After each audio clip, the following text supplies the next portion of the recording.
मोदी जी कह रहे हैं कि जो गाय दूध नहीं देती उसके गोबर का उपयोग करेंगे और उसके गोबर का उपयोग करके हम उसके कंडे जो है विदेशों में बेचेंगे। बीजेपी के जो लोग हैं, भारतीय जनता पार्टी के सारे लोग इस समय बौखलाहट में शिकार हैं। नहीं बेचोगे किसको? आपके कंडे खरीद कौन रहा है? आप समझिए यूक्रेन में लड़ाई हो रही है तो कंडों की लड़ाई होगी क्या? ये जो है लोगों को समझते हैं कि लोग वज्र मूर्ख हैं और मूर्खता की इंतहाई हो गई है कि इनके समर्थकों को छोड़कर बाकी सबको पता है कि ये मूर्ख हैं। जिसे मैं पहले कहता था कि एक होता है आदमी का मनोबल, तो अब ये किलोबल रह गया है। हमारे पैसे से सरकार हमें जो है नमक दे रही है और हमें कह रही है कि तुम नमक हमारा नहीं कर रहे हो। दोस्तों आदाब अर्ज़ है, मैं निसमत खान हिंदवत से आपसे मुखातिब हूँ। मेरे साथ है रविंदर कुमार जी। बहुत बहुत स्वागत है रविंदर कुमार जी। रविंदर कुमार जी अखबार से लेके न्यूज़पेपर से लेके और न्यूज़ पोर्टल और चैनल सब में यूपी का चुनाव छाया हुआ है और मोदी जी के गुणगान हो रहे हैं कहीं कहीं, लेकिन मोदी जी की पोल भी खोली जा रही हैं कि कहीं उनकी सभा में भैंसें घुसेड़ दी गई, कहीं उनके पोस्टर फाड़ दिए गए, तो ये हालत यूपी में चली। तो आपका क्या एनालिसिस है यूपी के बारे में? देखिए, एक बात जो साफ नज़र आती है वो ये नज़र आती है कि बीजेपी के जो लोग हैं, भारतीय जनता पार्टी के सारे लोग इस समय बौखलाहट में शिकार हैं। उनकी हालत ऐसी है जैसे भागते चोर की लंगोटी वाला मामला होता है ना, कि किसी तरह मंच पर जाना मजबूरी है, भाषण दो और भाग लो। तो जनता जो है उनके साथ नहीं है। अब इसीलिए इसका प्रमाण ये है कि इनका आत्मविश्वास जो है बिल्कुल रसातल में चला गया। जिसे मैं पहले कहता था कि एक होता है आदमी का मनोबल, तो अब ये किलोबल रह गया है। अच्छा, किलोबल। एक मन 40 किलो का 40 शेर का होता है ना, अब वो घट के जो है किलोबल रह गया इनका। इनकी बुद्धि जो है इनका काम नहीं करती, जबान इनका साथ नहीं देती, आंखें जो है सही नहीं देखती, कान में जो कुछ भी सुन लेते हैं। और अभी जैसे आपने देखा होगा कल ही जो है अमित शाह जो है एक जगह भाषण दे रहे थे कि मैंने भाइयों बहनों मैंने अभी गंगवार जी को कहा है कि जैसे ही चुनाव खत्म होंगे और हम जीत जाएंगे, हम जो है यहाँ की जो शुगर मिल है वो बेच देंगे। तो वो जो गंगवार था वो उनके कान में कहता है बेच नहीं देंगे, 2 लाख लोगों को रोजगार देंगे। तो फिर उन्होंने अपनी बात सुधारी, बोले भाइयों और बहनों जब ये जीत जाएंगे तो हम यहाँ की शुगर मिल में 2 लाख लोगों को रोजगार देंगे। तो एक तरह से इनके कान भी बजने लगे हैं। मोदी जी ने तो ये भी कह दिया कि भाई जो अहमदाबाद में जिन लोगों को फांसी मिली है और जिन्होंने गुजरात में दंगे कराए थे, बम विस्फोट कराए थे, उन्होंने समाजवादी पार्टी का जो चुनाव चिन्ह है साइकिल, उसका इस्तेमाल किया था। अब कोई भी आदमी देखेगा कि साइकिल वहाँ कहाँ से आ गई। साइकिल से इतने आतंकित हो गए मोदी जी, सपने में भी साइकिल चढ़ जाती है। और उन्होंने उस बारे में कहा है कि जो जब विस्फोट हुए थे जहाँ पर, वहाँ पर 2 कारों का इस्तेमाल किया गया था। एक लाल रंग की कार थी, एक सफ़ेद रंग की कार। और उस घटना स्थल पर देश के उस समय के जो प्रधानमंत्री थे मनमोहन सिंह, वो भी गए थे, मोदी जी भी गए थे। और उसकी फ़ोटो जो है सबको पता है, सब जगह वायरल है कि वहाँ पर जो है कारों के चीथड़े उड़े हुए थे। अब मोदी जी जिस जगह गए थे वहाँ पर भी उन्हें साइकिल नज़र आ रही है। और उसमें तो प्रज्ञा की मोटरसाइकिल भी थी। देखिए, प्रज्ञा ठाकुर जो है उसने तो मालेगांव में मोटरसाइकिल में ही तो बम विस्फोट लगाए थे। लेकिन चूंकि मोटरसाइकिल किसी पार्टी का जो है चुनाव चिन्ह नहीं है विपक्षी पार्टी का, अगर होता तो मोदी जी उसकी भी बात करते हैं। तो अब देखिए, जब आप साइकिल से आम आदमी का वैसे ही नाता है जैसे हम दूध पत्ती और चाय मिला के चाय पीते हैं, ऐसे साइकिल चलाते हैं। अब उसको एक इशू बनाने के लिए मोदी जी की बुद्धि इतनी भ्रष्ट हो गई है कि आप देखिए, जब ये जितने इनके मंत्री हैं वो जब मनमोहन सिंह की सरकार के टाइम में पेट्रोल के दाम बढ़ते थे तो साइकिल पे बैठ के विरोध प्रदर्शन करते थे। आपको याद होगा शिवराज सिंह चौहान भी साइकिल चला रहे हैं, बाबा रामदेव भी साइकिल चला रहा है और दूसरे लोग भी साइकिल चला रहे हैं। ये सारी फोटो आपने देखी होंगी, बिल्कुल आती है। रविशंकर प्रसाद साइकिल चला रहे हैं। अब ये साइकिल के विरोधी हो गए हैं। साइकिल के विरोधी हो गए इसलिए हो गए क्योंकि इन्हें डर लगता है। और ये हर चीज़ का इतना सरलीकरण कर देते हैं कि जैसे कांग्रेस के चुनाव चिन्ह हाथ के लिए कहेंगे मोदी जी कि आप हाथ का इस्तेमाल मत करो। अब जब आप वोट देने जाते हैं तो वो जो बटन दबाते हैं वो भी तो उंगली से दबाते हैं, और जब वोट दे के आते हैं तब भी आप दिखाते हैं जी ये मैंने वोट दिया है। तो इसमें हाथ का क्या विरोध। तो मोदी जी जो है अति सरलीकरण कर देते हैं चीज़ों का, और अति सरलीकरण इसलिए कर देते हैं कि वो समझते हैं कि सामने वाली जनता जो बेवकूफ़ है। आपको एक अभी हाल ही फिलहाल एक वीडियो बड़ा वायरल हुआ कि पिछले जब रविदास जयंती थी तो मोदी जी दिल्ली में एक रविदास मंदिर में गए, वहाँ पर उन्हें कमेंट लिखने थे। तो कमेंट पहले से लिखे हुए थे।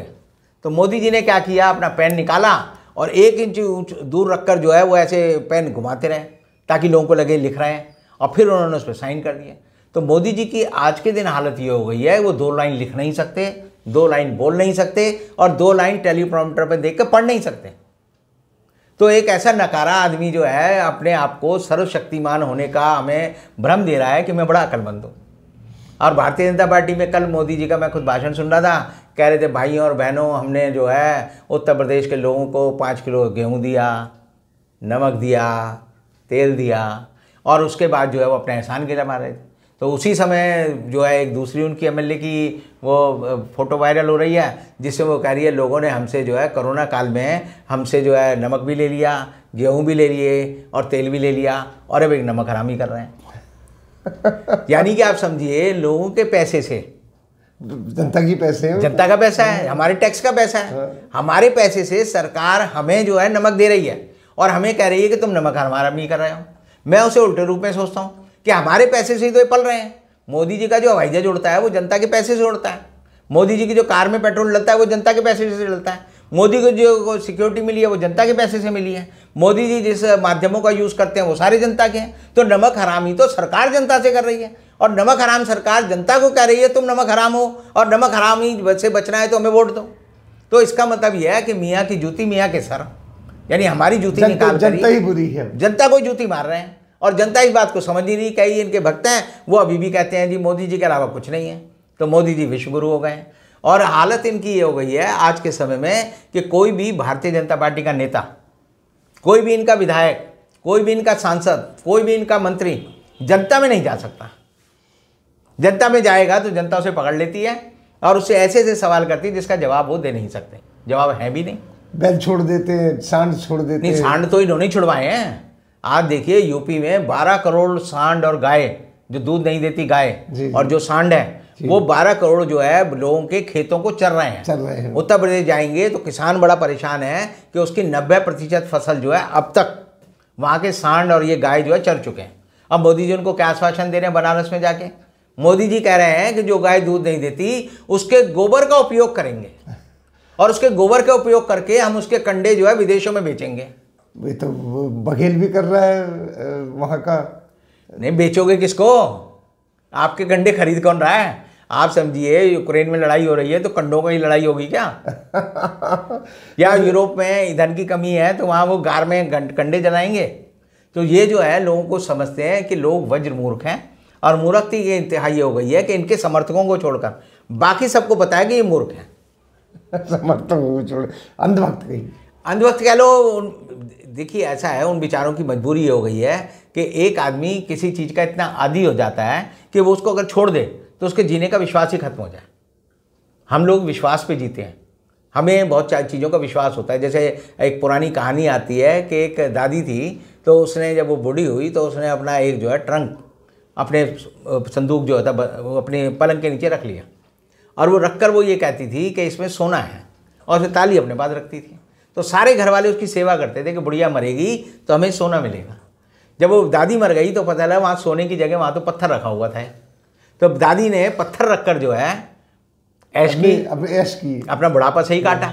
तो मोदी सरकार भी अपने जो अंधभक्त हैं उनकी बुद्धि में पत्थर घुसेड़े हुए हैं, उन पत्थरों के बल पर ऐश कर रही है। और अगर आप उन भक्तों को बता दो कि ये जो पत्थर हैं तुम्हारे दिमाग में जो भरे हुए हैं ये रोड़े हैं, बेकार के हैं, तो उनके जीने का मतलब खत्म हो जाएगा, वो आत्महत्या कर लेंगे।